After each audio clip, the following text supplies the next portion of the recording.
Aduh, lutut saya kok makin sakit ya. Sering dianggap sepele, padahal bisa jadi tanda osteoarthritis jenuh. Sendi lutut itu kompleks, tapi dengan pengetahuan yang tepat, pemulihan itu mungkin. Mari kita jelajahi ini bersama. Pilar Edukasi Sehat. Kami mengundang Anda untuk belajar langsung dari ahlinya. Ikuti webinar nasional daring Pendekatan Komprehensif Osteoarthritis Jenuh, Minggu, 17 Mei tahun 2026, pukul 09.00 WIB sampai selesai melalui Zoom dan YouTube. Kuota terbatas. Segera daftar sekarang melalui link atau scan QR Code.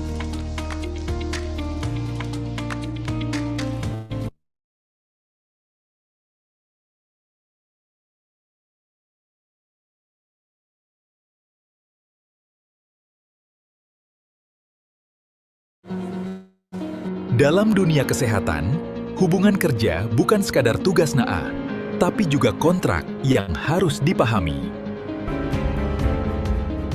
Dapatkan pemahaman lengkap langsung dari ahlinya. Jangan lewatkan. Daftar sekarang dan tingkatkan pemahaman profesional Anda. Ayo bergabung webinar nasional hubungan kontraktual tenaga medis dan tenaga kesehatan dilaksanakan Minggu 24 Mei tahun 2026 09.00 WIB. Biaya hanya Rp10.050. Daftar sekarang. Kuota terbatas.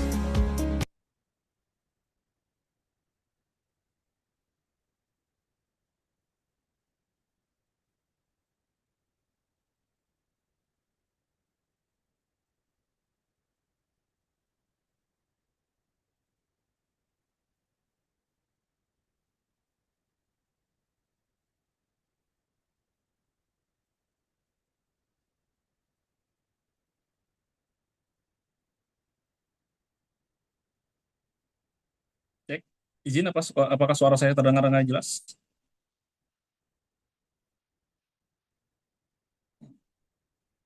Baik, kita akan mulai.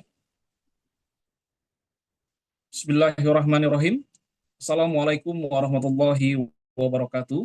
Selamat pagi, salam sejahtera bagi kita semua. Shalom, Om Swastiastu, Namo Buddhaya, salam kebajikan, rahayu rahayu.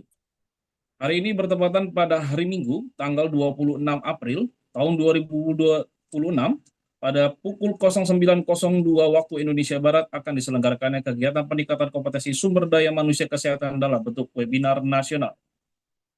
Pertama-tama, saya menyapa kepada yang terhormat Direktur PT Pilar Edukasi Sehat, yaitu Ibu Diana Puspitasari, SEMMMAK, kepada yang terhormat Dekan Fakultas Hukum Universitas Indonesia Maju, yaitu Bapak Dr. Cut Fadlan, SHMMMH. Kepada yang terhormat narasumber kita pada pagi hari ini, yaitu Bapak Nurse Febriadi Dalka, Eskep SHMH CDC. Tidak lupa juga kami menyapa kepada yang terhormat Bapak dan Ibu peserta webinar pada pagi hari ini, baik dari kalangan tenaga kesehatan, tenaga medis, dosen, maupun mahasiswa. Kegiatan pada pagi hari ini diselenggarakan oleh PT Pilar Edukasi Sehat bekerjasama dengan Fakultas Hukum Universitas Indonesia Maju dan didukung penuh oleh Lembaga Peningkatan Kompetensi Perkumpulan Perawat Pembaharuan Indonesia. Baik Bapak Ibu semua, sebelum kita memulai kegiatan kita pada pagi hari ini, izinkanlah saya memperkenalkan diri terlebih dahulu. Saya Maulana Aditya Pratama, AMK SHMH, selaku moderator pada pagi hari ini yang akan menemani dan memimpin kegiatan pada pagi hari ini sampai kegiatan hari ini selesai. Sebelum kita memulai kegiatan kita pada pagi hari ini, izinkanlah saya membacakan susunan acara, yaitu yang pertama adalah pembukaan, kedua adalah pemutaran lagu Indonesia Raya, yang ketiga adalah sambutan dari Dekan Fakultas Hukum Universitas Indonesia Maju, yaitu dari Bapak Dr. Cut Fadlan, SHMMMH. Yang keempat adalah penyampaian materi dari narasumber kita, yaitu dari Bapak Nurse Febriadi Dalka, Eskep SHMH CDC, dengan pembahasan tentang optimalisasi hubungan industrial, tenaga kesehatan, dan tenaga medis dalam pelayanan kesehatan berdasarkan PMK nomor 13 tahun 2025 tentang pengelolaan SDM kesehatan. Lalu dilanjutkan pada kegiatan kelima, yaitu kegiatan istirahat sejenak dan adanya promosi kegiatan pada PT Pilar Edukasi Sehat yang akan diselenggarakan pada bulan Mei. Lalu sesi dilanjutkan pada sesi diskusi dan tanya jawab. Lalu ketujuh dilanjutkan dengan sesi diskusi, dokumentasi dan informasi tentang pembelajaran dan di LMS. Lalu sesi diakhiri dengan sesi penutup. Baik Bapak Ibu semua, Alhamdulillah hari ini PT Pilar Edukasi Sehat kembali. Setelah kemarin kita vakum ya selama 1 bulan setelah Lebaran, kami kembali mengadakan kegiatan peningkatan kompetensi untuk memenuhi kebutuhan adanya penilaian atau pemenuhan SKP pada tenaga kesehatan dan tenaga medis. Kali ini kita akan mulai kembali dengan adanya pembahasan tentang hukum kesehatan, di mana hukum kesehatan ini menjadikan salah satu konsentrasi dari PT Pilar Edukasi Sehat untuk melakukan edukasi dan berkontribusi kepada masyarakat umumnya. Baik Bapak Ibu semua, marilah kita sama-sama membuka kegiatan kita pada pagi hari ini dengan doa, agar apa yang kita kerjakan pada pagi hari ini dapat terlaksana sesuai dengan rencana dan menjadikan ilmu yang bermanfaat, baik bagi diri kita sendiri dan masyarakat pada umumnya. Baiklah, mari sama-sama marilah kita membuka kegiatan kita pada pagi hari ini dengan mengucapkan basmalah. Bismillahirrahmanirrahim. Kita akan beranjak pada kegiatan kedua, yaitu adalah pemutaran lagu Indonesia Raya. Kami himbau kepada Bapak dan Ibu semua untuk menyalakan kamera atau meng-on-kan kamera dan meng-off-kan mikrofon pada link Zoom Anda untuk menghormati lagu kebangsaan Indonesia Raya. Kepada tim yang bertugas, waktu dan ruang saya persilahkan.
Baik, saya ucapkan terima kasih pada tim yang bertugas telah melaksanakan tugasnya dengan baik.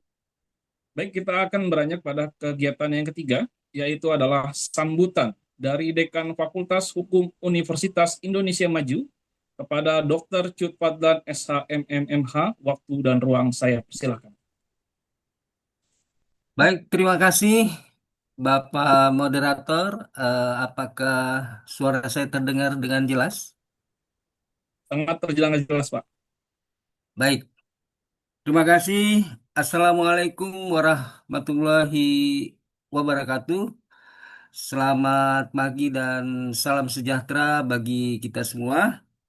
Kepada yang terhormat Bapak Maulana selaku moderator, kepada yang terhormat narasumber Bapak Febriadi Dalka, Eskep, SHMH, kepada yang terhormat eh, peserta webinar, dan semua pihak termasuk penyelenggara, mulai dari Pilar Edukasi Sehat, kemudian LPK PPPI, dan juga eh, stakeholder yang lain. Di dalam kesempatan ini kami akan memberikan sekedar katakanlah semangat kepada teman-teman semua, karena webinar dengan judul optimalisasi hubungan industrial tenaga kesehatan dan tenaga medis dalam pelayanan kesehatan berdasarkan PMK nomor 13 tahun 2025 tentang pengelolaan SDM kesehatan ini sangat bermanfaat sekali yang tentunya akan dikupas tuntas oleh narasumber. Semoga apa yang nanti disampaikan oleh narasumber sangat bermanfaat bagi kita dan bisa diaplikasikan di masing-masing dunia kerja kita. Saya dari Fakultas Hukum Universitas Indonesia Maju memberikan apresiasi yang sebesar-besarnya pada kegiatan ini. Terima kasih sambutan dari saya. Assalamualaikum warahmatullahi wabarakatuh.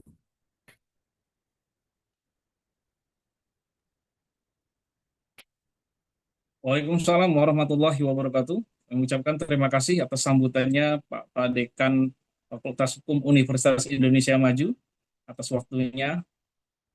Baik, kita akan lanjutkan pada kegiatan utama kita, yaitu adalah menyampaikan pemateri, ya, di mana kita hari ini akan bersama-sama membahas suatu turunan aturan yang baru, ya, di mana kali ini kita akan membahas tentang Peraturan Menteri Kesehatan Nomor 13 Tahun 2023, di mana yang ditetapkan pada tanggal 18 Oktober tahun 2025, di mana ada ketentuan turunan, ya, dari Undang-Undang Nomor 17 Tahun 2003 yang turun pada PP 28 tahun 2024.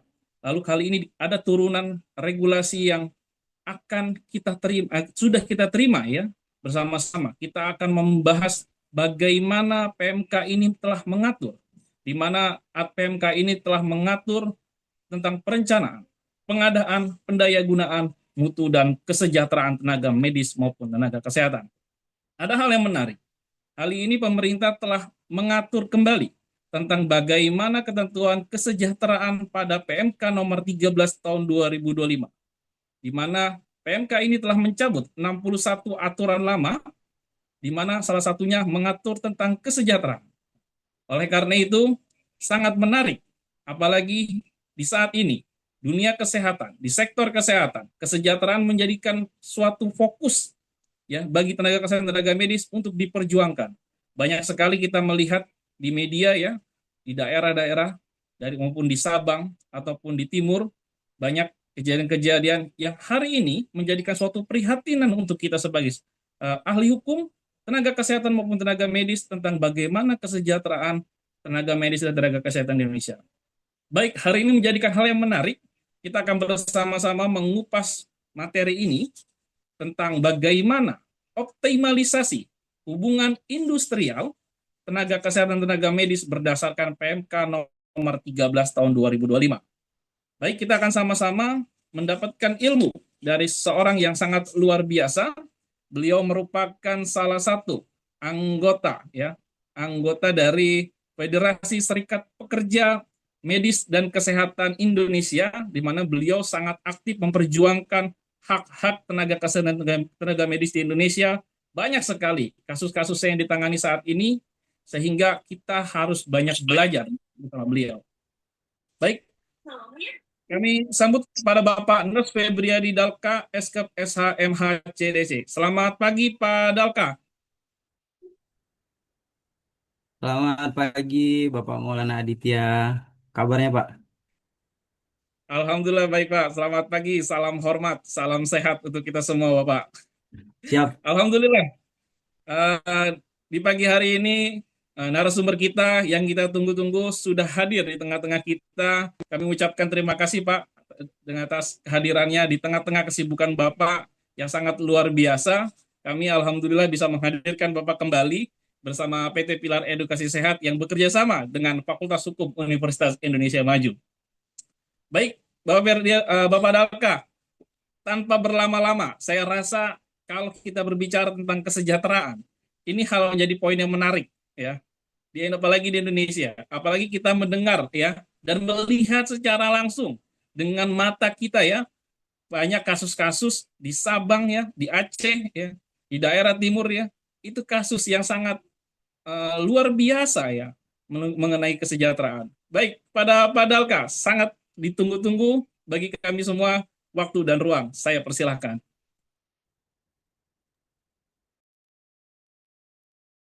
Baik, terima kasih. Eh, Tes sound dulu. Suara saya jelas, Pak. Siap, sangat terdengar jelas, Pak. Baik.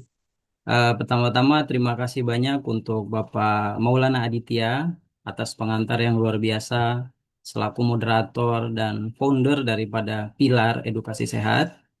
Beliau tidak bosan-bosannya menjadi mercusuar bagi kita semua dalam memahami dunia profesi ini yang sangat dinamis ini. Assalamualaikum warahmatullahi wabarakatuh. Selamat pagi, salam sejahtera bagi kita semua. Om Swastiastu, Namo Buddhaya, salam kebajikan.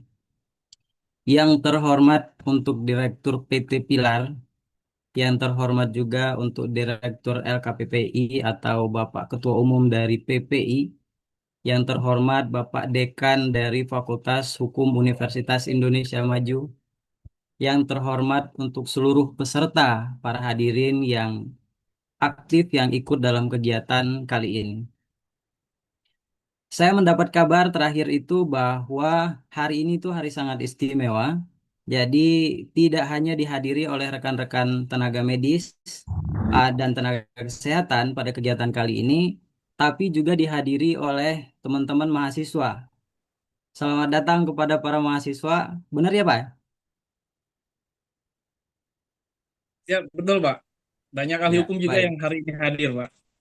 Wow, ini menjadi kesempatan yang sangat luar biasa buat kita. Berarti kita bisa saling diskusi ya, melengkapi apa yang sudah kita lakukan selama ini. Jadi satu hal yang perlu kita tanamkan sejak awal bahwa dalam PMK 13 tahun 2025 ini kita semua disatukan dalam payung besar yang bernama SDM Kesehatan. Jadi dulu itu kita dibagi-bagi ya Pak ya, bahwa ini tenaga kesehatan, ini tenaga medis, ini tenaga kesehatan lainnya. Nah sekarang kita dijadikan satu bagian besar disebut SDM kesehatan. Nah di dalam itu sudah termasuk pekerja-pekerja atau profesi-profesi lain yang bekerja di sektor pelayanan kesehatan. Jadi bagi teman-teman mahasiswa, siapkan diri kalian ya. Kalian adalah calon-calon pemegang tongkat estafet ini di dunia sistem kesehatan nasional kita yang akan datang. Kalau kata orang itu ya setiap masa ada orangnya, setiap orang ada masanya. Saya ada satu pantun Bapak kalau bisa. Boleh ya? Silakan, Pak. Ya baik. Bekerja siang malam demi keluarga, merantau jauh memendam rindu. Bekerja bukan sembarang bekerja demi kesejahteraan keluarga yang nomor satu. Luar biasa. Nggak ada tepuk tangan nih. Oh iya, Baik, sebelum kita membedah aturan, ada pepatah mengatakan tak kenal maka tak sayang. Sudah kenal jangan ditinggal. Agar saya tahu siapa saja pejuang kesehatan yang hadir hari ini dengan kerendahan hati, bolehlah diketik apa profesinya, dari mana instansinya, dari mana kampusnya. Saya ingin melihat energi dari berbagai tempat, wilayah, fakultas, apa namanya, instansi. Boleh mungkin diketik di kolom chat ini kira-kira para rekan-rekan ini semua berasal dari mana supaya kita bisa saling kenal ya Pak ya. siap, silakan. Baik, Bapak Ibu semua, silakan menulis di kolom komentar. Nah, namanya, asalnya, statusnya mungkin ada yang jadi masih mahasiswa, ada dosen, ada yang tenaga medis atau tenaga kesehatan, silakan. Kita akan sama-sama ya. Eh, eh, Pak Adit boleh dibantu saya untuk share screen? Oh baik, baik sebentar. Izin tim, bisa dibantu?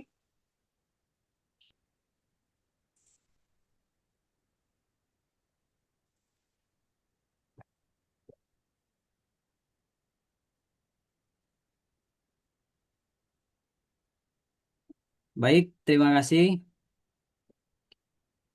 Rekan-rekan sekalian, mari kita masuk ke inti masalah.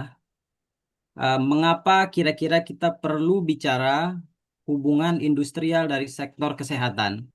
Mengapa bukan berbicara dari sisi medis saja? Wah, ada yang komen nih. Wah, asal NTT dari Fakultas Indonesia Maju, perawat RSKD. Terus ada salam kenal, saya dari Darmasraya, Sumatera Barat. Wah, jauh, salam kenal.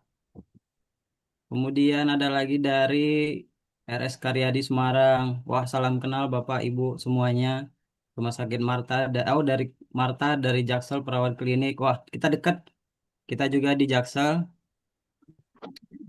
Baik, rekan-rekan semuanya, hubungan industrial. Kita bahas dulu sedikit ya, karena kita membahas tentang hubungan industrial di sektor kesehatan. Jadi ada teman-teman mahasiswa perlu kita kupas sedikit mengenai tentang hubungan industrial. Jadi hubungan industrial itu kita kalau mau mendapatkan definisinya, kita harus merujuk ke norma paling dasar dari pengaturan tentang hubungan industrial itu, yaitu Undang-Undang 13 tahun 2003. Disebutkan bahwa hubungan industrial itu adalah sistem hubungan antara pengusaha, pekerja, dan pemerintah. Jadi hubungan kerjanya itu agak istimewa ya. Jadi dia tidak murni perikatan. Ya, mungkin kalau anak-anak hukum itu belajarnya tentang perikatan. Nah, kalau di sini itu tidak murni perikatan karena ada unsur pemerintah di situ. Ya. Kemudian eh, tetapi jujur saja bahwa di lapangan hubungan ini seringkali menjadi benang yang kusut antara tiga hal ini. Selama kita sebagai SDM kesehatan menjadi SDM kesehatan, kita terlalu fokus pada asuhan pasien. Hingga terkadang kita itu abai pada asuhan-asuhan terhadap diri kita sendiri. Nah, padahal perjuangan hak melalui hubungan industrial itu dampaknya itu besar. Tuh. Ya. Jadi perjuangan-perjuangan melalui hubungan industrial itu dampaknya sangat besar. Ya. Kalau teman-teman pernah mendengar istilah PKB, ya kan? PKB itu perjanjian kerja bersama, ya. Ini adalah satu kasta tertinggi di dalam hubungan kerja. Nah, aturan ini dibentuk berdasarkan hasil negosiasi antara pekerja dan pengusaha. Itu isinya rata-rata bukan mencaplok dari regulasi utama menjadi regulasi yang sangat privat, ya. Di dalam itu, kalau kita lihat, itu aturannya pasti lebih menguntungkan. Ya, contoh misalnya di regulasi resmi dikatakan pesangon didapatkan 2 kali pengalinya. Di dalam PKB itu kita bisa melakukan negosiasi hingga 4 kali. Jadi bayangkan kalau misalnya seseorang itu seseorang sakit yang lama ya, sakit yang lama hingga dia harus di PHK, kemudian ada seseorang ya jauh-jauh lah dari istilah, ada orang mungkin meninggal pada saat dia kerja, dia akan mendapatkan pesangon normalnya 2 kali. Tapi dengan adanya PKB itu bisa 4 kali. Jadi efeknya atau dampak dari PKB ini tidak boleh kita menganggap itu biasa-biasa saja. Ya. Jadi kita perlu sebagai SDM kesehatan itu harus lebih kompak karena perjuangannya itu melalui serikat. Ya. Kita harus bersama-sama untuk memperjuangkan kesejahteraan kita dan keluarga. Karena bicara tentang hubungan industrial itu kesejahteraan yang dimaksud adalah kesejahteraan kita sebagai pekerja dan kesejahteraan keluarga kita juga. Gitu. Jadi kita membuka sedikit, mungkin bisa maju ke slide nomor 3.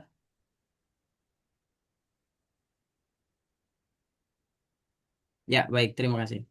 Nah, perusahaan itu ya umumnya itu ingin untung sebesar-besarnya dan meminimalisir pengeluaran sebesar-besarnya. Nah, sedangkan kita pekerja menginginkan penghasilan yang sebesar-besarnya. Dua hal ini biasanya akan menjadi sumber permasalahan karena masalah itu sendiri adalah ya kita belajar bahwa problem itu adalah sesuatu antara ketidakseimbangan atau ketidaksesuaian antara kenyataan dan keinginan. Nah, sekarang mari kita bedah senjata baru di dalam sektor kesehatan yaitu PMK 13 tahun 2025 ini. Kebijakan ini hadir sebagai turunan dari Undang-Undang Kesehatan itu sendiri, undang-undang yang baru, ya. Tujuannya tegas. Tujuan utama kebijakan ini adalah menjamin distribusi SDM yang adil, meningkatkan mutu pelayanan, memberikan kepastian hukum dan perlindungan. Ini poin penting di dalam tujuan dari kebijakan ini adalah salah satu konsen kita adalah tentang kesejahteraan di sini, ya kan? Memberikan kepastian dan perlindungan, gitu. Boleh maju slide-nya. Nah, prinsip pengelolaan SDM kesehatan. Nah, karena diatur di ada satu pengelolaan sistem kesehatan, jadi sistemik, maka kita kupas pelan-pelan bahwa di situ ada diatur tentang prinsip-prinsip pengelolaan SDM kesehatan. Ya. Prinsip pengelolaan ini dimulai dari pengaturan perencanaan, pengadaan, pendayagunaan, mutu, dan kesejahteraan. Ya, salah satu lagi yang menarik adalah di sini diatur tentang kesejahteraan. Karena kesejahteraan ini bukan hanya untuk pekerja itu sendiri, ya kan? Tadi kita sudah sampaikan bahwa setiap satu pekerja berdiri di belakangnya ada keluarganya, gitu. Ketika seseorang bekerja, maka waktu, pikiran, dan segala macamnya sudah difokuskan di situ, maka di belakang ada keluarga yang menjadi tanggungan. Nah, kita sering mendengar istilah upah minimum. Nah, tapi ya kemarin-kemarin itu ribut tentang upah minimum. Nah, tapi pertanyaannya apakah upah minimum yang tadi sudah termasuk upah layak? Nah, karena ini dua hal yang berbeda. Ini yang menjadi semangat kita di dalam berserikat itu adalah yang kita perjuangkan minimal upah layak. Upah layak dijadikan upah minimum. Faktanya, ya, bahkan di Jakarta sekalipun upah minimum sekarang yang berlaku ya kan, belum menyentuh angka layak. Jadi PMK ini ya kan mewajibkan sebenarnya Fasiankes menjamin kesejahteraan kita. Pertanyaannya sekarang satu lagi, sudahkah Fasiankes tempat kita bekerja itu memahami akan kewajiban ini? Nah, apa mereka pura-pura tidak tahu atau karena ingin efisiensi setinggi-tingginya jadi eh, ya tidak terlalu inilah istilah dengan bahasa yang lain, atau bahkan memang tidak ada SDM kesehatan di situ yang dapat memahami regulasi-regulasi tentang itu, tentang kesejahteraan pekerja. Setidaknya melalui PMK yang baru ini ke depan jauh lebih baik karena ada mekanisme kontrol di situ. Akan dievaluasi melalui akreditasi. Nah, di dalam nanti proses akreditasi itu akan ada satu elemen tentang uh, PMK atau bagaimana optimalisasi dari PMK ini sudah masuk di dalam sudah diterapkan di dalam Fasiankesnya. Boleh maju slide-nya. Slide nomor 6. Nah, regulasi PMK ini di bagian fasilitas pelayanan kesehatan. Slide-nya. Ya, oke. Regulasi PMK 13 ini mengatur dan menegaskan bahwa fasilitas pelayanan kesehatan itu wajib menyediakan sarana prasarana yang memadai serta menjamin kesehatan, serta menjamin kesejahteraan, ya. SDM kesehatan selama ini kan aturan di dalamnya itu kan hanya diatur oleh ya selama ini aturan regulasi ini maksudnya gini, dalam SDM kesehatan itu tidak diatur secara jelas tentang regulasi ketenagakerjaan. Selama ini regulasinya itu diatur terpisah dalam regulasi ketenagakerjaan dan regulasi ini sifatnya kan masih umum ya, general dan berlaku di semua sektor gitu. Sementara kita di SDM di Fasiankes itu berbeda-beda levelnya. ada yang paling tinggi, ada yang di tengah, ada yang paling bawah. Nah, setiap level ini apakah ya kan ada di dalamnya pakar-pakar ya yang memahami tentang regulasi ketenaga kerjaan itu sendiri yang harus diaplikasikan di dalam Fasiankes milik mereka gitu. Nah, saya merasa ya itu SDM kesehatan yang menjadi bagian dari dalam satu perusahaan atau Fasiankes itu ya mereka condong bahkan eh, hanya mengenal tentang regulasi kesehatan gitu. Jika eh, membutuhkan regulasi lain yang harus dipahami, itu mereka membutuhkan pihak-pihak lain gitu untuk mendapatkan justifikasi apakah aturan yang mereka pahami itu sudah benar, bahkan minta untuk dibenarkan gitu. Jadi tidak hanya sektor kesehatan bahkan ya gitu. Fasiankes atau misalnya sektor-sektor lain juga kadang-kadang seperti itu. Jadi di sektor kesehatan sekarang dengan adanya PMK ini kita harapkan jauh lebih optimal jika Fasiankesnya mau mau menerapkan apa yang ada di dalam. Dan kita harapkan dengan adanya mekanisme kontrol yang ada di dalam akreditasi nantinya, hubungan industrial untuk tenaga kesehatan itu jauh lebih baik. Kemudian maju slide-nya ya. Slide 7 boleh? Ya, oke. Sekarang kita masuk ke sub pembahasan kita. Di sini poin paling sering yang menjadi konflik dalam ya, menjadi konflik yaitu tentang hubungan kerja atau kemitraan. Ya, kemitraan itu kalau sekarang itu paling sering disebut perjanjian kerjasama. Ya, ini menjadi satu ini ya eh, gunung es ya permasalahan ini. Gitu. Jadi di dalam PMK 13 ini telah ditulis dengan jelas bahwa ada hubungan kerja, ada hubungan kemitraan. Gitu. Siapa ini sebenarnya ya siapa di antara kita ini yang sekarang kerja gitu bahkan lebih parah dari ini mungkin bekerja tanpa hubungan kerja tertulis masih menggunakan kesepakatan lisan ini perlu diingat-ingat itu adalah sebuah potensi yang menjadi masalah besar banyak dari kita yang bekerja hanya berdasarkan kesepakatan lisan atau kontrak yang isinya ya kontrak tidak tertulis kontrak lisan yang isinya tidak jelas dan bahkan tidak dibahas isinya. Hati-hati, ya. Hubungan kerja itu kalau di dalam ketenaga kerjaan kita mengenal ada dua. Satu PKWT, satu PKWTT.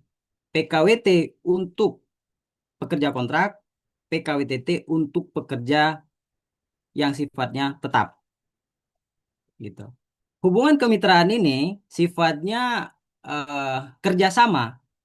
Dulunya ini menjadi sebuah problem ini. Dan sekarang diakomodir di dalam PMK 13 supaya ada sedikit kepastian hukum di situ. Nanti kita lihat bagaimana pengaturannya. Bahkan nih ya, mengenai tentang tadi pekerja yang bekerja tanpa kontrak, tanpa kontrak tertulis ya.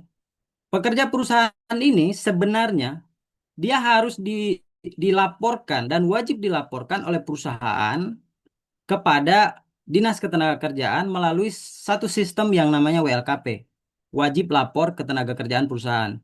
Serta kontrak kerja yang seharusnya dibuat tertulis itu harus dikirim juga ke sana. Gitu. Andaikan misalnya belum setuju dan sudah bekerja, itu ada masa tunggu. Tapi itu wajib. Ya, bayangkan apa yang dilakukan oleh perusahaan jika tidak ada kontrak tertulis. Kita optimalkan karena menurut saya Ya, semua kesempatan jadi itu patut dicoba. oke. Bayangkan apa yang dilakukan oleh perusahaan ya. Seharusnya mereka harus melaporkan ke WLKP status pekerjanya, tapi tidak punya kontrak tertulis. Nah, itu kita sudah bisa membayangkan hal-hal aneh kira-kira ya yang dilakukan oleh perusahaan itu sendiri. Dan kita sebagai pekerja tidak bisa melakukan pengecekan terhadap itu. Itu hanya hubungan antara perusahaan dan dinas ketenagakerjaan. Tapi yang terpenting dari situasi itu adalah bagaimana kepastian hak-hak kita dan potensi-potensi di-cut secara tiba-tiba, ya, itu potensinya sangat besar. Saya punya pengalaman, tadi disampaikan oleh Bapak Moderator bahwa saya sedikit punya pengalaman menangani kasus-kasus pekerja yang tidak memiliki kontrak tertulis. Rata-rata yang saya temukan adalah kelakuan perusahaan yang tidak menginginkan kita lagi itu sangat sadis. Ya, awalnya pada saat kita masih dibutuhkan itu luar biasa bumbu-bumbunya. Tapi begitu kita sudah tidak diinginkan atau sudah didapatkan kira-kira calon pengganti yang lebih menguntungkan, ah siap-siaplah gitu. Nah, ya, sekarang saya coba bertanya siapa di antara kita ini yang punya kontrak kerja yang sifatnya kemitraan? Mungkin ada dokter spesialis atau dokter umum ya. Sistem kontrak kemitraan ini seperti yang tempat tadi saya singgung bahwa adalah polemik batu es. Permasalahan yang muncul kelihatan itu sebagian.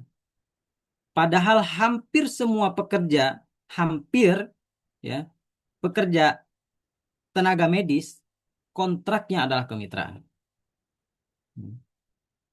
Sekarang regulasi kemitraan sudah diatur oleh PMK 13 ya. Terkhusus dia ada di pasal 218 ya. Tapi perlu kita garis bawahi bahwa ini hanya digunakan untuk tenaga medis dan tenaga kesehatan yang memiliki kualifikasi, spesifikasi atau kompetensi tertentu dengan jumlah terbatas. Jadi tujuan dari regulasi ini sebenarnya baik ya. Karena ada ketidakpastian hukum tadinya. Apakah dia mau masuk ranah perdata atau mau masuk ranah ketenagakerjaan? Diberikan sedikit kepastian hukum di situ. Karena kalau seandainya kita terus berdebat dari sisi pekerja itu sangat merugikan, dari sisi perusahaan itu menguntungkan, gitu. Jadi kemitraan ini ya ranahnya tadinya itu tarik menarik antara perdata umum, perdata khusus, gitu. Kalau mau ke perdata khusus kita harus ada effort di situ, harus ada perjuangan, ya kan? Untuk membalikkan dulu posisinya dari kemitraan menjadi hubungan kerja antara PKWT atau PKWTT. Nah, penggunaan kontrak kemitraan ini ke depan diawasi, ya, seperti yang tadi saya singgung bahwa akan diawasi dalam akreditasi eh, Fasiankes itu sendiri. Itu teman-teman bisa mengcek ada diatur di pasal 217 itu ayat 2. Nah, siapa nih di antara kita kira-kira ya yang masih menggunakan ya eh, kontrak kemitraan yang tidak sesuai spesifikasi tadi ya. Dan yang perlu digarisbawahi lagi bahwa hubungan kemitraan itu hanya boleh dilakukan setelah adanya PMK ini.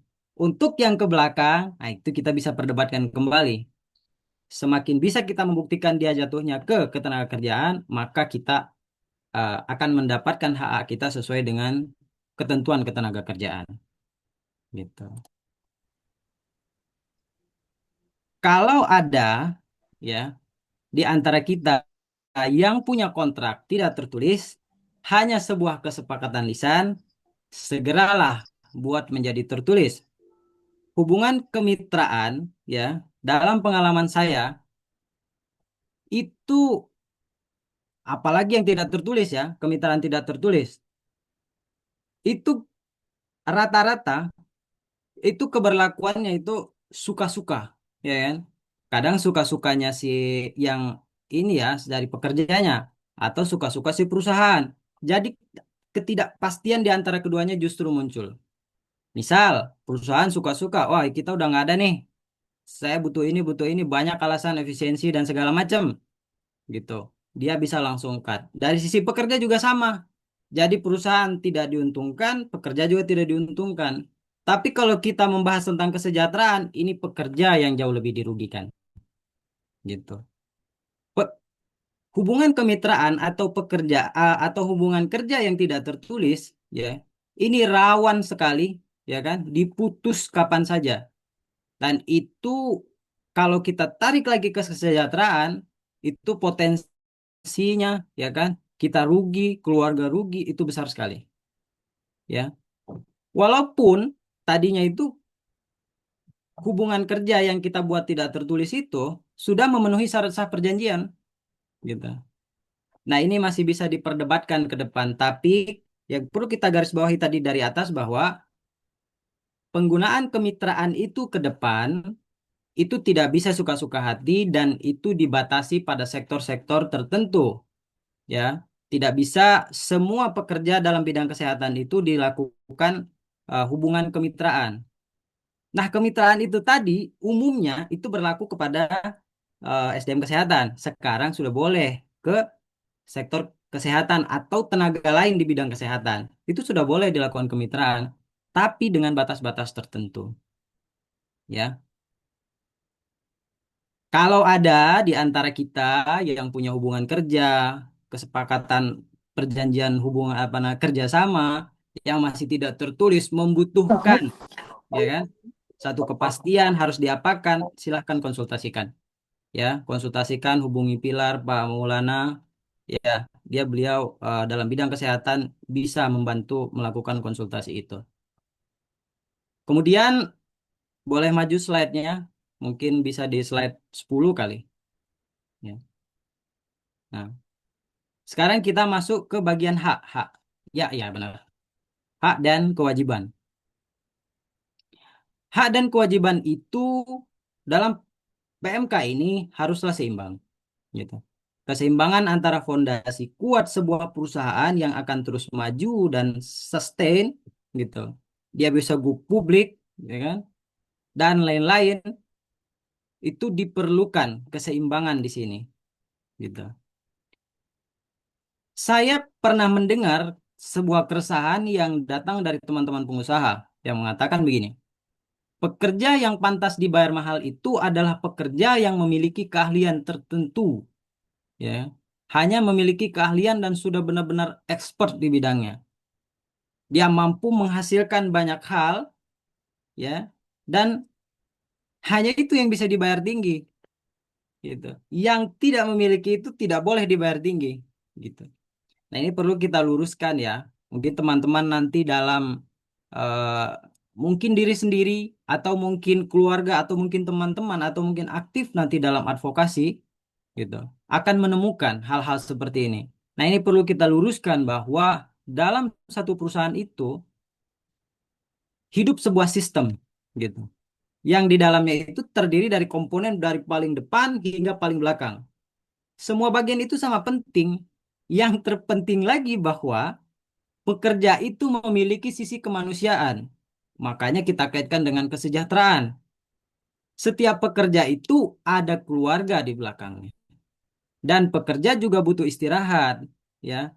Walaupun mungkin tidak seekspert yang sudah pengalaman berpuluhan tahun, tapi dia juga dari sisi kemanusiaan butuh istirahat, gitu, dan lain sebagainya. Oleh karena itu, ya, kehadiran pekerja itu harus diperhitungkan. Nah, masalah kemampuan dia menghasilkan sesuatu, ya, kemampuan dia untuk bagaimana bisa lebih baik terus-menerus, itu tugas perusahaan sebenarnya. Untuk meningkatkan kompetensi si pekerja tersebut. Jangan nanti tiba-tiba jadi alasan, saya tidak akan menaikkan upahnya karena kinerjanya kurang. Tahun, padahal, ya, gitu. Setiap tahun itu terjadi inflasi, gitu. Nah, perjuangan upah layak itu, ya, upah layak yang kita perjuangkan itu salah satu komponennya itu inflasi, gitu. Jangan pula nanti, ya, tiba-tiba kontraknya diputus dan membeli alasan alasan tidak produktif, tidak kompeten, tidak apa alasan efisiensi gitu. Nah, ini jangan jangan sampai terjadi demikian. Jadi teman-teman atau siapapun ya harus bisa memberikan pemahaman itu gitu. Siapapun teman-teman yang bekerja nanti ya kan, hubungan kerja dalam perusahaan itu janganlah ya gitu. Kalau misalnya teman-teman yang bekerja di dalam perusahaan maksudnya ya gitu. Janganlah memperlakukan hal-hal seperti itu. Ya, kalau ada yang bekerja saat ini di dalam perusahaan, ya kan, punya tanggung jawab ke bagian itu. Nah, mari kita diskusikan bersama bagaimana teknisnya supaya hubungan industrial, ya, antara pekerja, perusahaan, pemerintah itu bisa harmonis dan optimal hingga perusahaan itu bisa tumbuh, ya, untung besar, serta bisa berkelanjutan, gitu. Yang paling penting lagi kita garis bawahi, pekerja itu bahagia, ya, keluarganya dan keluarganya sejahtera. Hmm. Boleh maju, kita masuk ke bagian strategi optimalisasi. Ya, oke. Bapak Ibu sekalian, ya, sekarang kita sampai ke bagian paling krusial, yaitu bagaimana caranya melakukan optimalisasi itu sendiri.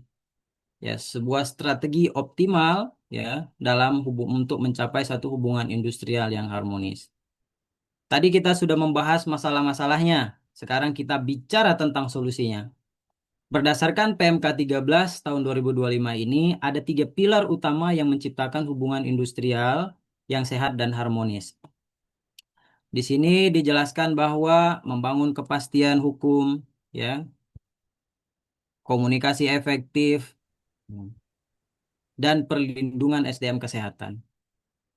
Apa yang dimaksud dengan membangun kepastian hukum? Ya. Ini merupakan pilar pertama ya di dalam membangun optimalisasi itu. Strategi pertama yaitu membangun sebuah kepastian hukum. Maksudnya adalah sederhana sekali ya. Jangan pernah bekerja di bawah bayang-bayang seperti kontrak yang tidak tertulis. Hal seperti ini jangan tidak baik buat perusahaan ya, tidak baik juga buat pekerja ya.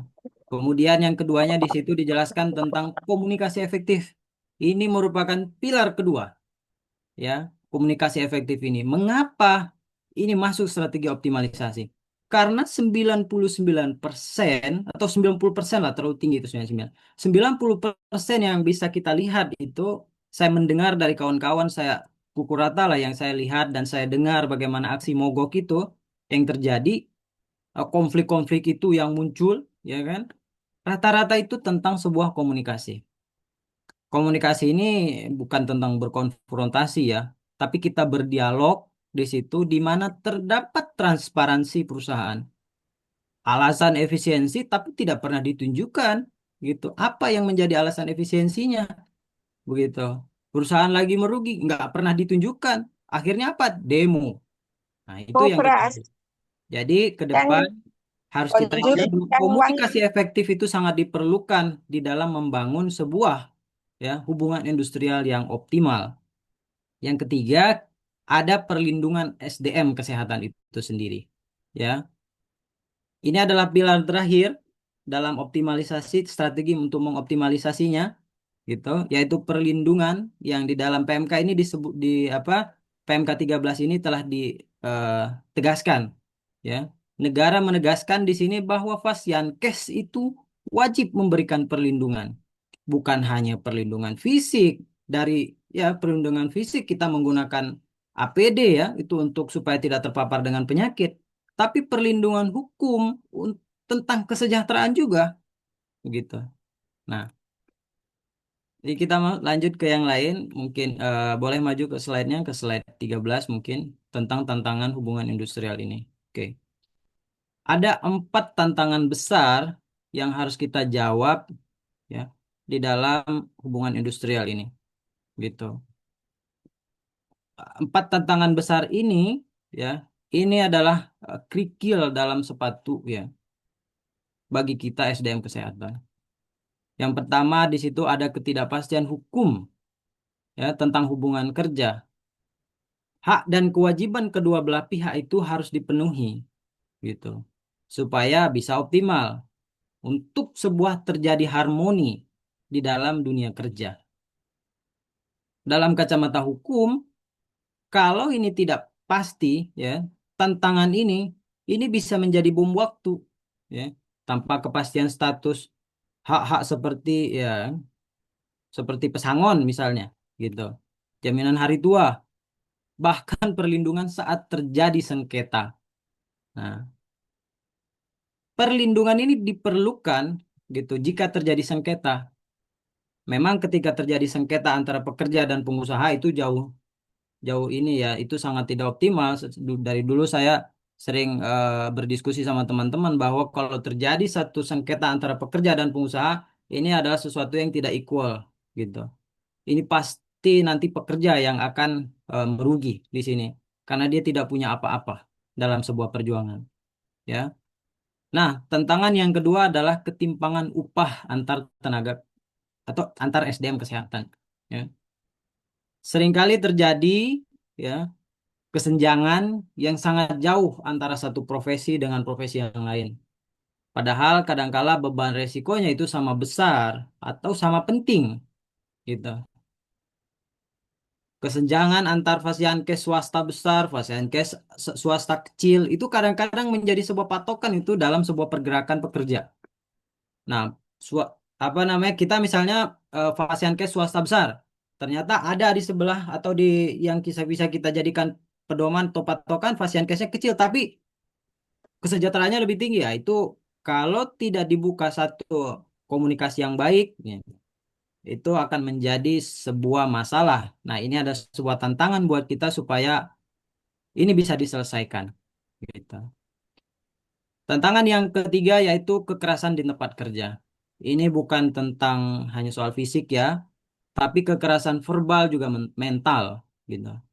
SDM kesehatan itu sangatlah rentan ya mendapatkan kekerasan dari pasien yang tidak puas, keluarga pasien yang panik, bahkan dari sisi sesama rekan, ya, sesama rekan kerja, atasan, bawahan, bullying, gitu.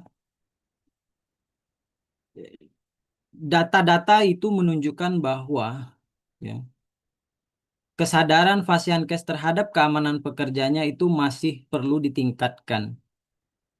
Apakah rumah sakit ya di tempat kita perlu tarik ya di tempat kita itu sudah memiliki standar ya kan bagaimana kita harus melakukan ini ya kalau terjadi kekerasan.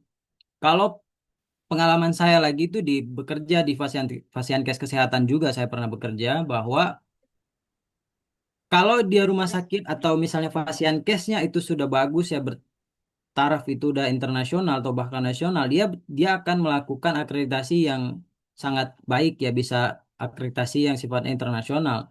Di situ itu memang eh, sudah dibuatkan salah satu parameter penilaiannya itu adalah tentang pelaporan kekerasan. Tapi saya menemukan bahwa kekerasan ya, kekerasan bullying ini antara atasan dan bawahan dan sesama kita pekerja itu saya menemukan bahkan yang disebut sebagai parameter penilaian akreditasi itu cuma di buku gitu. Yang ada di tempat kerja itu bahkan masih ya memberikan sebuah posisi yang sangat istimewa kepada bagian-bagian tertentu yang menguntungkan perusahaan. Bagi yang tidak menguntungkan secara langsung, itu posisinya akan sangat tidak tidak terlalu diperhatikan. Bahkan cenderung kalau terjadi bullying, yang paling rendah disuruh untuk menyelesaikan problem itu. Karena kalau seandainya yang paling tinggi atau paling banyak menghasilkan untuk perusahaan, mereka takut nanti eh, penghasilan perusahaannya itu akan menurun. Tantangan terakhir untuk hubungan industrial yaitu kurangnya dialog sosial yang efektif. Yang tadi kita sampaikan sebelumnya tentang sebuah dialog itu. Ini adalah tantangan terakhir, ya. Dialog-dialog seperti ini harus ditingkatkan supaya tidak terjadi problem-problem itu. Seringkali kebijakan di Fasiankes itu, ya, turun secara dari atas ke bawah itu, ya kan? Nah, langsung tiba-tiba ketok palu aja kalau ada kebijakan gitu, tanpa mendengar suara atau masukan aspirasi dari bawah. Pekerja dianggap hanya sebagai pelaksana, ya bukan mitra diskusi. Ya memang kadang tidak terlalu mengerti tentang sebuah keuntungan bagi perusahaan, tapi perlu dijelaskan juga bahwa supaya terjadi hubungan yang optimal, tidak terjadi problem ke depan, hubungan industrialnya itu betul-betul optimal, perlu dijelaskan. Walaupun di bawah tidak mengerti, perlu dijelaskan bagaimana target-target perusahaan. Sehingga diskusi-diskusi ini terbuka, perusahaan yang pekerja yang tadinya tidak mengerti dapat mengerti, sehingga muncul satu kesepakatan untuk memajukan perusahaan atau Fasiankes itu, sehingga hubungan kerja di antaranya menjadi sangat optimal. Ya, dialog-dialog sosial itu harus dibentuk, jangan sampai macet. Nah, tantangan ini yang kita sebutkan tadi itu, ya, ini memerlukan solusi yang sistemik, tidak bisa langsung selesai begitu saja. Ini membutuhkan kolaborasi dari semua pihak, ya. Pekerja, pengusaha, jika tidak terjadi kesepakatan antara keduanya, kita bisa berdialog, ya. Jadi kalau di dalam hubungan industrial itu, ke depan dengan adanya PMK 13 ini, ya, dialog-dialog hubungan industrial itu akan terbuka lebih besar. Ada yang disebut namanya LKS tripartit, ya, lembaga kerjasama tripartit. Itu di tingkat Disnaker itu kita bisa masuk berdialog di situ, menyelesaikan problem-problem gitu. Kalau mau kalau antara pekerja dengan Fasiankes atau perusahaan itu kita sebut LKS bipartit gitu. Itu membicarakan isu-isu, membicarakan problem-problem yang ada yang berhubungan dengan industrial gitu, atau berhubungan dengan pekerjaan gitu. Kemudian boleh maju, mungkin kita bisa langsung ke bagian kesimpulan. Ini mirip ya seperti yang sebelumnya. Gitu, kita masuk ke bagian kesimpulan aja. Slide-nya boleh maju ke bagian ringkas yang terakhir aja. Oke, kalau nggak saya bacakan aja bahwa kesimpulan dari pembahasan kita hari ini bahwa yang pertama, ya, PMK 13 tahun 2025 ini menjadi payung hukum, ya, pengelolaan SDM kesehatan yang secara terintegrasi. Ya. Hubungan kerja itu diutamakan, hubungan kemitraan itu sebagai pelengkap saja. Dan penggunaan hubungan kemitraan itu sifatnya terbatas. Ya. Dan yang selanjutnya, yang ketiga, yaitu hak dan kewajiban kedua belah pihak harus dipenuhi untuk terciptanya sebuah harmoni kerja. Penutup dari saya, ya, saya ingin menekankan bahwa hak dan kewajiban harus seimbang. Saya sering mendengar curhatan pengusaha yang tadi saya sampaikan, ya. Pekerja minta bayar mahal tapi kerjanya standar. Di sisi lain, pekerja berteriak, bagaimana mau kerja profesional kalau makan saja susah? Ya, melalui strategi optimalisasi yang yang dibuat atau diarahkan melalui PMK ini, kita diajak membuat sebuah komunikasi efektif, ya, membicarakan sistem upah berbasis kinerja gitu. Nah, jangan biarkan hak kita menguap, ya, menguap tidak tahu kemana gitu, akibat kita yang tidak mengetahuinya atau kurangnya pengetahuan terhadap hal itu. Sekarang saya mau menantang, izin ya Pak Adit, saya ingin sedikit menantang para audiens nih, atau yang hadir pada kegiatan kali ini. Siapa di sini yang merasa kontrak kerjanya masih abu-abu? Ya, siapa yang merasa upahnya belum sesuai standar PMK terbaru? Gitu. Sesuai dengan peraturan gubernur yang terbaru, gitu. Nah, silakan open mic, kita diskusi, atau mau tulis di kolom chat juga silahkan. Ya, mari kita bedah bersama-sama, karena diamnya kita itu adalah kerugian bagi kita dan keluarga kita. Saatnya bicara. Waktu dan layar saya serahkan kembali kepada Bapak Maulana Aditya. Terima kasih. Baik, saya ucapkan terima kasih kepada narasumber kita pada pagi hari ini, yaitu Bapak Dalka. Sangat luar biasa penyampaian materinya tentang bagaimana isi dari komitmen tentang PMK nomor 13 tahun 2025. Ini menjadikan suatu hal yang sangat eh, sangat perlu kita cermati ya, karena benar dikatakan tadi bahwa hubungan industrial ini di sektor kesehatan ini masih sangat minim ya. Nah, dari itu makanya masih banyak mempertanyakan tentang kesejahteraan. Bagaimana kesejahteraan tenaga kesehatan tenaga medis di Indonesia? Baik, semakin dalam pembahasan, rasanya di kolom chat juga sudah ada pertanyaan Bapak Ibu semua, tapi silakan Bapak Ibu semua mempersiapkan pertanyaan atau kita bersama-sama berdiskusi, bisa langsung menaktifkan tombol raise hand atau menchat di kolom chat. Baik, sambil kita mempersilahkan narasumber kita untuk minum sejenak ya. Mari kita akan menyaksikan bersama-sama tentang adanya kegiatan yang diselenggarakan oleh PT Pilar Edukasi Sehat yang akan diselenggarakan pada bulan Mei. Waktu dan ruang saya persilahkan. Aduh, lutut saya kok makin sakit ya. Sering dianggap sepele, padahal bisa jadi tanda osteoarthritis jenuh. Sendi lutut itu kompleks, tapi dengan pengetahuan yang tepat, pemulihan itu mungkin. Mari kita jelajahi ini bersama. Pilar Edukasi Sehat. Kami mengundang Anda untuk belajar langsung dari ahlinya. Ikuti webinar nasional daring Pendekatan Komprehensif Osteoarthritis Jenuh, Minggu, 17 Mei tahun 2026, pukul 09.00 WIB sampai selesai melalui Zoom dan YouTube. Kuota terbatas. Segera daftar sekarang melalui link atau scan QR Code.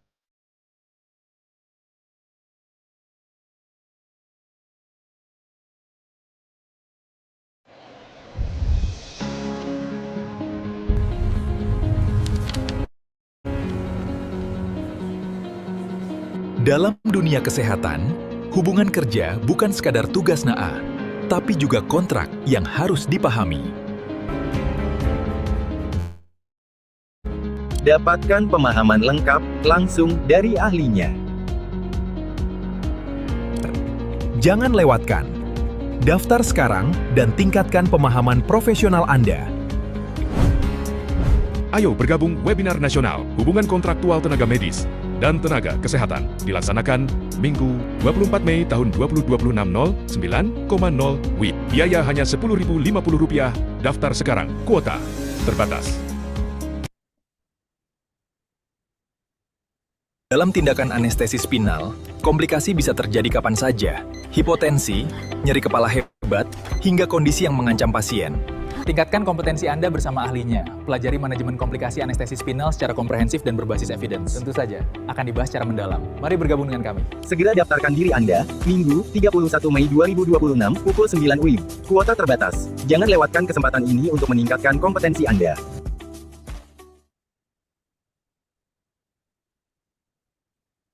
Baik, saya ucapkan terima kasih pada tim yang telah bertugas.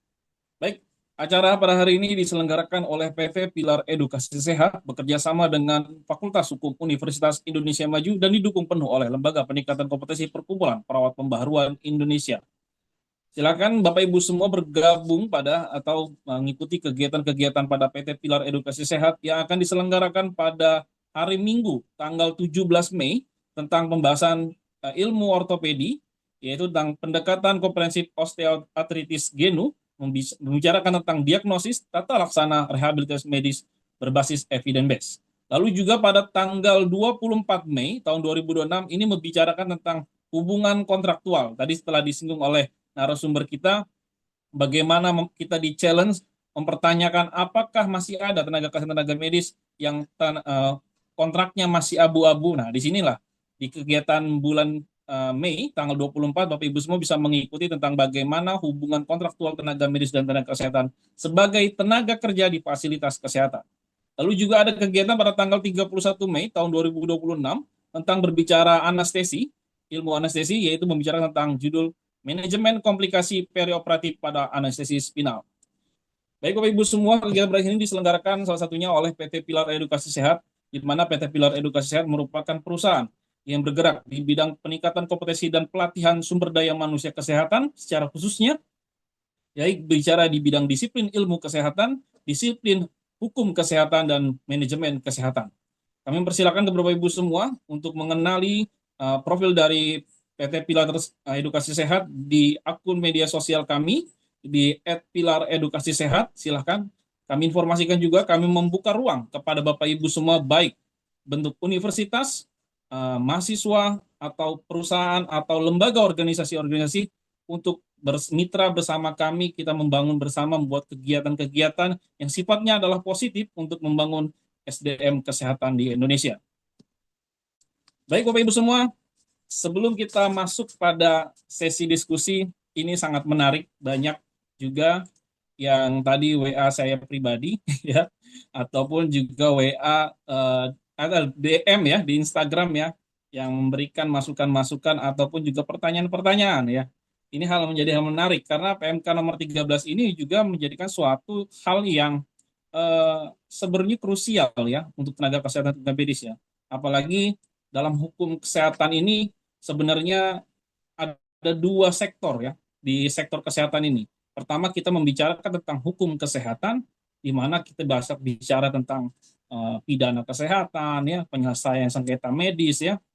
Tapi hari ini kita berbicara tentang hukum ketenagaan kerjaan kesehatan, di mana hukum tenaga kerjaan kesehatan ini menjadikan suatu hal yang masih jarang dibahas ya. Benar kata oleh narasumber kita bahwa hubungan industrial ini menjadikan suatu yang masih samar-samar, di mana ketentuan tenaga kesehatan atau tenaga medis bekerja sebagai tenaga kerja atau sebagai pengabdi ya. Disinilah definisi hak tenaga kerjaan kita diatur bukanlah di Undang-Undang Kesehatan, tetapi kali ini Menteri Kesehatan telah mengakomodir bahwa di PMK nomor 13 ini telah menjelaskan bagaimana ketentuan-ketentuan aturan bagi tenaga kesehatan, tenaga medis. Baik, semakin menarik untuk kita bahas, untuk kita guliti bersama-sama. Baik, kami persilakan kepada Bapak Ibu semua, bagi yang ingin bertanya atau berdiskusi bersama, silakan mengaktifkan tombol raise hand dan atau menulis di kolom pertanyaan. Tapi saya akan mendahulukan bagi yang melakukan raise hand ya. Silakan kepada Pak Ansel Sama. Waktu dan ruang saya persilakan. Baik Pak, terima Silakan, kasih Pak Maulana. nama dan asal. Oke, perkenalkan nama saya Ansel Sama, saya mahasiswa Fakultas Hukum dari Universitas Indonesia Maju. Saya asal dari Nusa Tenggara Timur. Baik, pertanyaan saya, apakah perjanjian kontrak kerja atau kemitraan di dalam dunia kesehatan tetap tunduk kepada Undang-Undang Kesehatan atau Tenaga Kerjaan yang sepenuhnya di mana diatur dalam KUH Perdata asas kebebasan.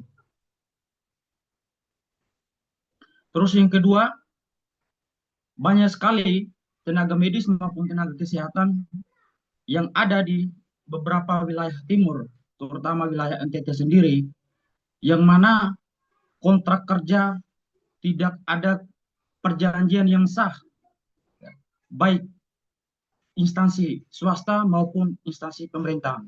Terima kasih. Baik, saya ucapkan terima kasih kepada Bapak Ansel Sama. Ini pertanyaan sangat luar biasa. Berbicara ini apalagi beliau seorang mahasiswa hukum ya, Padalka. Artinya beliau langsung menanyakan tentang asas kebebasan dalam berkontrak kerja ya. Yang pertama pertanyaan adalah asas kontrak kebebasan bekerja. Bagaimana tenaga kesehatan tenaga medis menerapkan